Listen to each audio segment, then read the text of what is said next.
Nation, I want to let you guys know before we sort of dive into this that the message of this video has altered just a little bit, just slightly. And that's because this was something I wanted to talk about for a little bit of time and was just unsure how to approach it.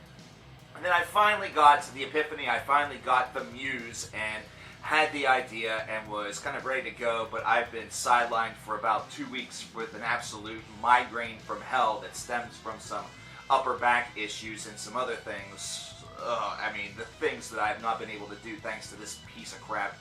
And then, of course, something major happened before I had the opportunity to press record and actually get it done. So that might be a good thing.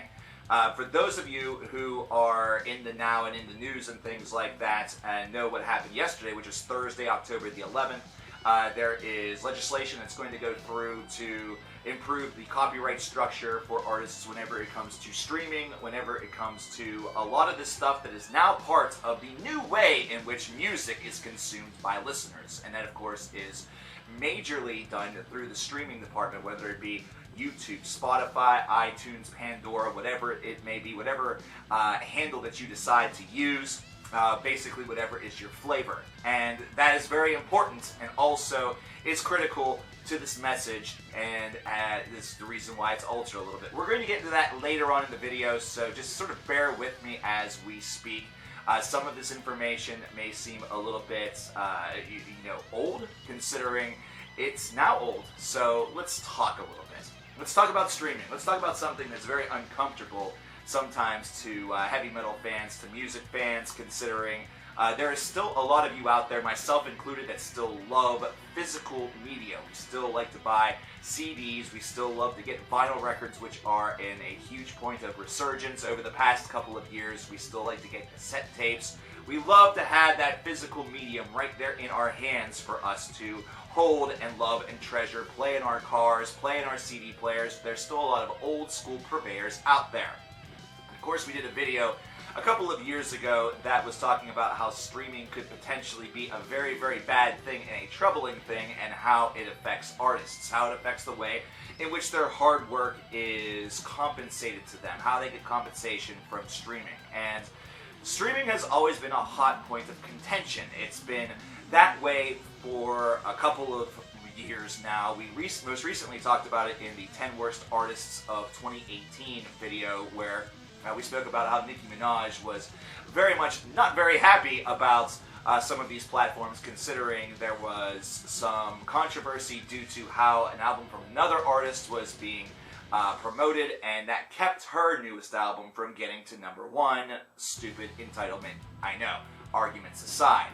But the way in which streaming works is extremely difficult to kind of nail down, and the fact that now streaming has factored into charts, and as benefit of that also into certifications, letting you know who has a platinum selling song or a platinum selling album, now has created a huge divide within music fans, that some say that this is absolute rubbish while others are saying that it's great. And obviously, those that are looking at maybe the not as out there styles of music, we're talking about your pop, your rap, and your mainstream material, are looking at this as a way in which these artists are able to further themselves, get even more than they already have whenever they have plenty, and that, once again, styles of music that have been sort of long forgotten about, it seems, or, some have said is dead, such as rock or heavy metal or jazz or blues, are sort of left out in the cold, that if you're not popular, then streaming really does not have much of a benefit for you. And the reason for this is based around the economics. The economics of streaming work as such that whenever you stream a song, it doesn't necessarily count or tabulate as a unit. So even though you play a track on a streaming service, which would be, you would think, similar to the purchase of a single, or, well, it would be if you purchased it, but in order to actually conjure up a purchase, whenever the song is being dispatched for free, you have to play a song, or a song has to be played 15 different times, roughly. That is the basic formula. This is one that is honestly ever-changing, and it's one that kind of varies from artist to artist, considering some artists have tracks that are usually within the 3 to 4 minute range, whereas others have songs that are much longer, and because of that, they shouldn't be penalized simply because they've crafted longer materials. So that is something where if you are not purchasing the track outright, then it's about 14, 15, something along that, different streams in order for it to count as a sold unit or, a countable unit. And this is partially because of the way in which that's tabulated, where the song only needs to be playing for 30 seconds in order for it to count in the total view count or listen count on a lot of these different services. In order for that magical number to go from a 0 to a 1, this track has to be playing without any sort of interruption for at least 30 seconds. At least that's how it's stated in the terms of services of some of these different dispatchers, such as Spotify. Whenever it comes to albums, it becomes even more of a point of contention, to the point where almost 150 plays of tracks collectively from an album will be what roughly equal about one album sale. So to give you an example, if you're a smaller band, I'll use one of my friends' bands as an example, Knuckle Duster. If they have 15,000 total plays of their album total throughout Spotify, then that is roughly equivalent to selling 100, is it 100 or 1,000 units? It's 1,000 units, I believe. Whatever the math may be, do the math in your head or use a calculator. It does get a little bit tricky and complex. So essentially what that means is that if you want to know how many album equivalent shares that an artist perhaps has sold, what you need to do is you need to tabulate the total view count for the songs on that album and then divide by 150. And again, this is something where the way in which that's handled, the algorithm or the magic number, is honestly not set in stone as well. So you can see that there are some bands out there, bands such as Swallow the Sun, the Catherine Wheel, Porcupine Tree, name your pick, that have had some success on streaming sites where they have had tracks that have eclipsed 1 million total listens. However, it doesn't seem like they're getting anywhere closer to certification or things like that. So the whole thing is kind of a jilted mess.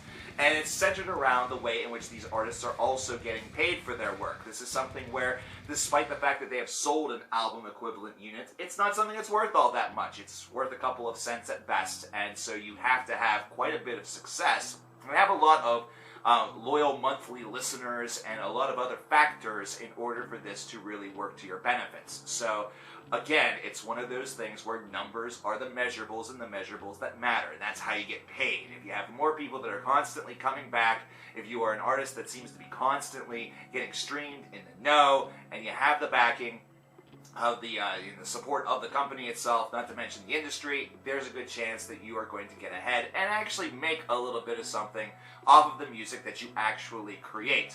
Whereas for a great chunk of musicians and a great chunk of artists or bands, to sort of keep it within the heavy metal context, one of your biggest areas of reliance is live show turnout, is still the merch and the gear that you sell, and the way in which you market yourself and do it with a lot of fiscal responsibility, not physical responsibility, that you do want to take care of your body.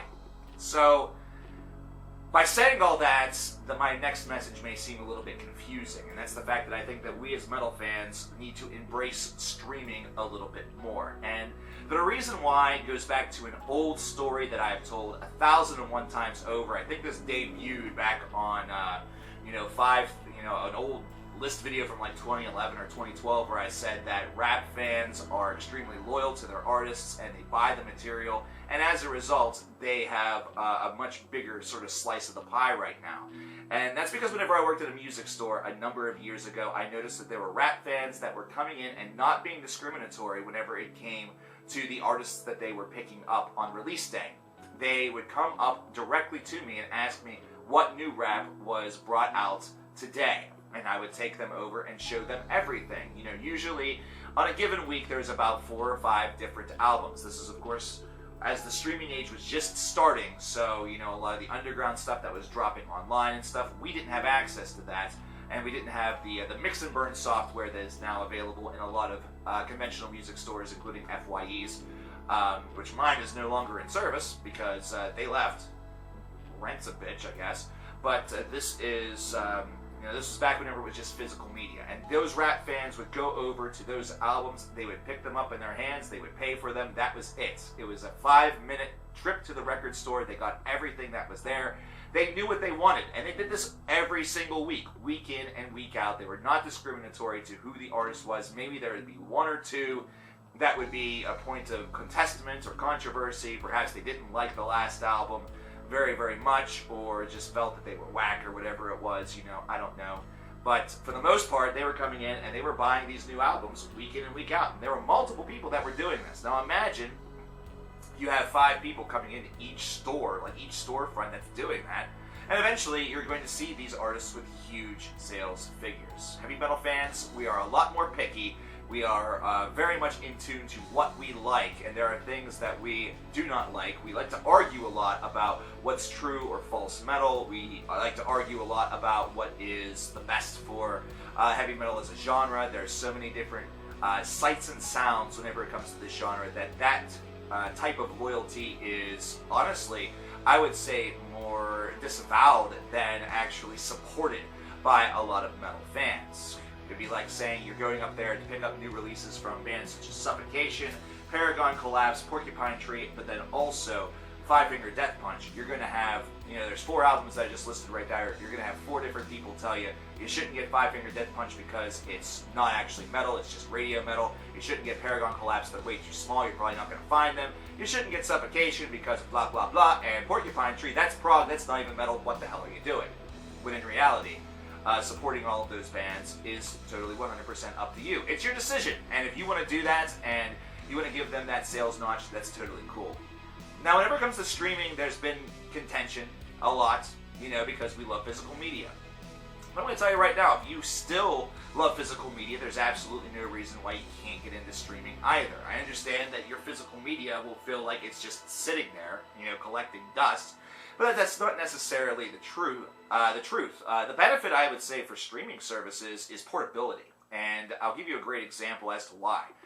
I happen to have a vehicle that is an early 2000s model. It's an early 2000s model Buick. So I'm fortunate enough to have both a CD player in that vehicle as well as a conventional old school cassette tape deck. So I can play my CDs and my tapes, my cassette tapes in the car. What I can't play in the car, and what you probably can't play in yours, what nobody can play in theirs, is an old school LP, a record. I can't do that. I have to be here at home. I have to have my player handy. It has to, not have something else in it. I have to change it out and do all that, old school. So with that portability, it's something where streaming can honestly help, especially whenever it comes to some of these newer vehicles that are coming preloaded with things such as Pandora, Spotify, XM Radio, and the like, where you can sync things up to your account and you can use these systems that you already have on your computer right here at home in your vehicle. The portability of streaming is definitely amazing. That's one thing that certainly helps. And plus, it keeps your car a little bit cleaner, there's not as much clutter, but I also understand there's contention there as well. And fairly put, considering the compression that you get off of a file that is on Spotify or one of these services. There usually is not going to be anywhere higher than 320 kilobits per second. So if you are somebody that really enjoys quality over just having the quantity of material available, streaming is not going to sound quite as good quality-wise. And to give you a good piece of example, a lot of CDs, whenever they are recorded and are placed onto the disc, are at like 1440. It's honestly like night and day. So honestly, the sound of a CD is going to be very much more enhanced than that of a compressed sound file that you find on one of these streaming tools. However, that's no reason not to embrace. That is definitely no reason not to embrace, considering plenty of you are embracing it already, and consider the dual benefit. First of all, you are getting the band a physical sale by buying their product, by buying the CD, buying the LP, the cassette tape, whatever it might be. And in most cases, a lot of these different programs, such as Spotify, do have a free option. Yeah, there's annoying ads in there, and that definitely makes the temptation to drop $10 a month to be extremely high, and maybe cancel the WWE Network, but then there's NXT, god damn it. But at the same time, even with those ads, those streams, those little half quarters of a cent or whatever it is eventually do add up. And it is something that if you are in the car or if you're out and about and you don't want to carry around a bulky CD, Walkman, either that or a tape deck or something like that, it can be very helpful to have just a little set of headphones on, jam into Spotify, jam into whatever, and it's something that can help you through your day. You can also preload the stuff that you already have and completely circumvent this process. The only reason why I suggest this is because if with every stream of a song, it's going to help out an artist. It's honestly something where if you like them that much, it's something to certainly consider. And one thing that certainly I think more metal fans should maybe consider embracing, considering it is another way in which we can show our power and show exactly our presence within the community and within the realm of music. Basically, we can show that rock isn't dead. There's still a huge, huge demand for solid rock products. And one great example I can give is Teenage Wrist, which is a band that does have a track that is at close to 2 million plays on Spotify, but at the same time, the rest of their stuff is hovering in the hundreds of thousands. And they're playing an old school vein of 1990s alternative rock that blends shoegaze with a little bit of grunge, with a little bit of Deftones. It's a really cool band that you should certainly check out. And so they're definitely gaining help from that, which could be great considering maybe their physical sales aren't that great. They are only 1 or 2 releases into their career, and they are getting the support of a big band such as Thrice. They're on tour with Thrice right now, but at the same time, aside from that, how are people going to discover this band? How are people going to find out who they are? Is this a song that's on the radio? Do they have a track that is getting streamed to the masses? I actually don't know. The only way that I've heard of this band is thanks to streaming, thanks to the Riff Notebook, and thanks to Spotify. So, it's a great way to help out. It's a great way to give them maybe a couple extra half little cents. Now that, of course, was all turned on its heels on Thursday, October the 11th.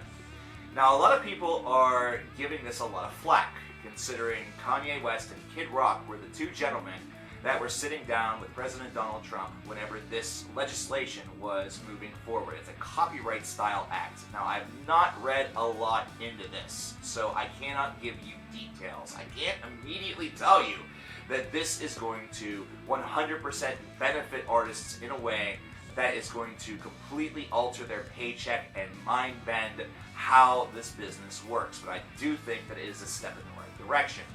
Mostly because the way in which copyright has worked over the past number of years has been that a lot of times artists have not gotten paid for their tracks being used in certain things, in certain mediums, or in certain ways, which sounds kind of bad, especially for those of you who are like creators or content managers or folks that are used to being able to use some of these high-profile sounds and not really need to pay much of anything or pay anything at all. Copyright has been something that has gone through a lot of revision and a lot of trial over the past 40 years or so, really starting in the 1970s, but certainly with the explosion of copyright content in the 90s, where no longer is it as easy just to go in and cover a song and try to make it into a standard or a classic by having a myriad of different artists really get the claim to it. The way in which things were done in the 1960s, where you could hear the same song being performed by 4 or 5 different artists and having a songwriter that's not even attached to the group,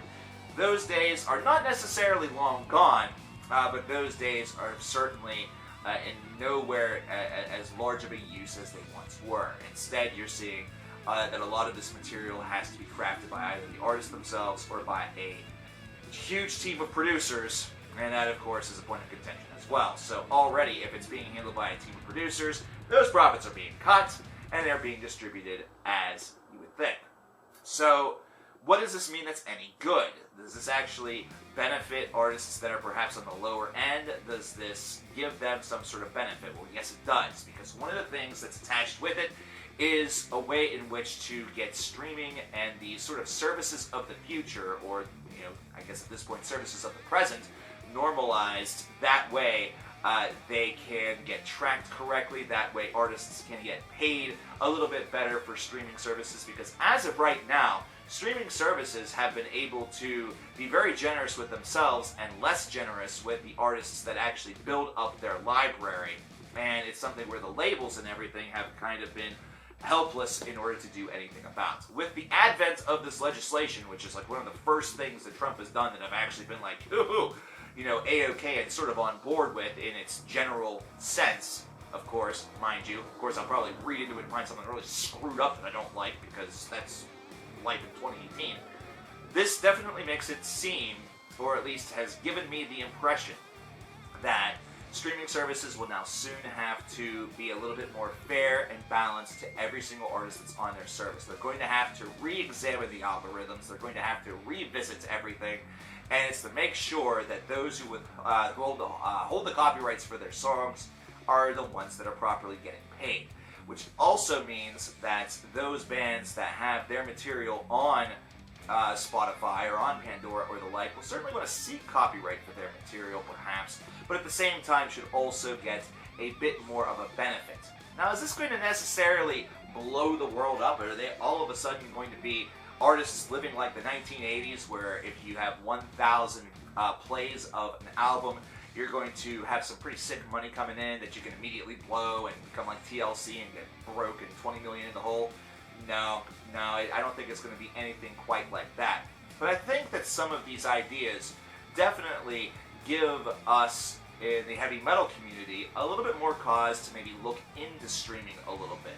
It gives us a little bit more of a reason to go to that side and not feel like we are in such a cavern of loss.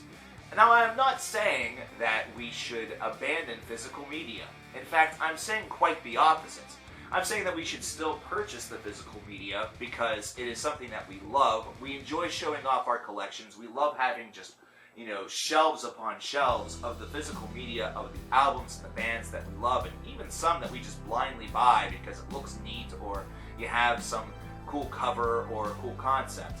But I am saying that streaming should be something that is also peered into as a secondary way, or really a tertiary way, that we can help these artists out as well.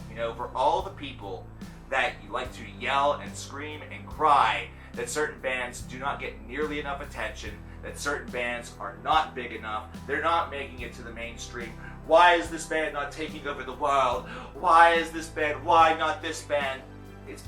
Listen, you have to put in the work sometimes as a music fan, as a music nerd. If you like these guys, you're probably listening to them all the time anyway, so whenever you're mobile and you want to listen to them, pop on a stream. You will give them a little bit of something through that, and share the stuff. There was just a thread that was ran on a couple of different of the platforms here on coverkillernation that the primary interest was to drop a song that you were absolutely obsessed with the YouTube link. Because, yeah, YouTube is providing a little bit of an income, not a very big income, and most of it's probably getting soaked up in the label costs and stuff like that, but it still is another impression. It is still another way in which your favorite artist might be getting processed into the algorithm to get shown to other people that like things very similar to that artist. Why do you think there's certain bands that always show up on your timelines? Why do you think there are certain groups that are always present? Is it because they have, dropped a lot of money into YouTube in order for the algorithm to be rigged into their favor? Not really so much. A lot of times that is somewhat, at least, attached to the things that you've listened to in the past. The algorithm certainly isn't perfect. There are certainly some groups out there that, since their labels or they themselves have dropped money on advertising in order to try to get more views and more eyes on their product, will certainly seem to be there a lot more often.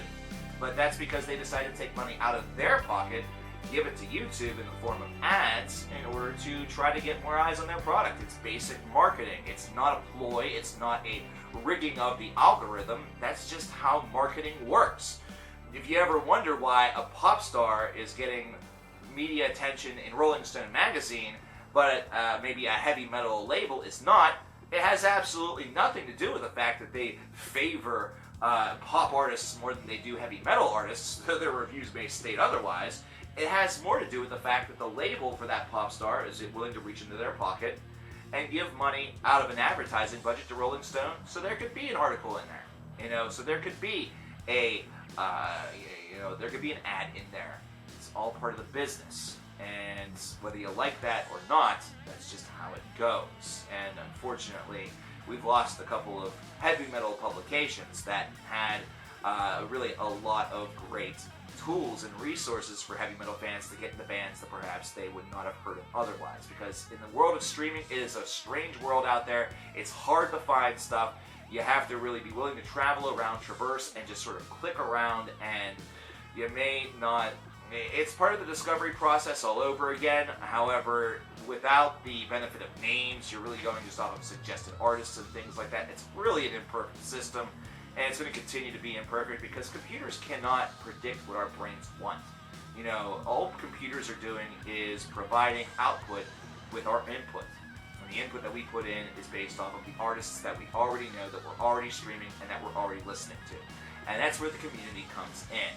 The community is a big process and a big part of this, and as a result, what we need to do is band a little bit more together.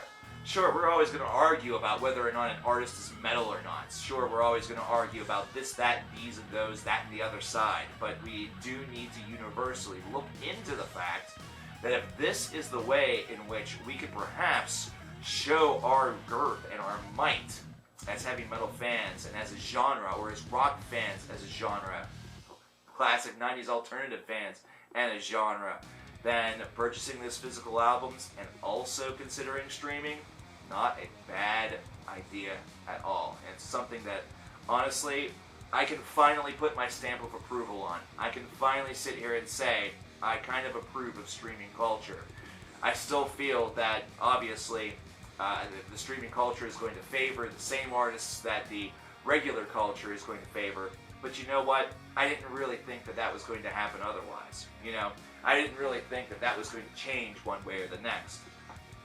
These are artists that are on big platforms. They have a lot of impressions, and they've been able to get that through radio airplay and through a whole lot of money from labels and a whole lot of backing support. These are folks that are getting help.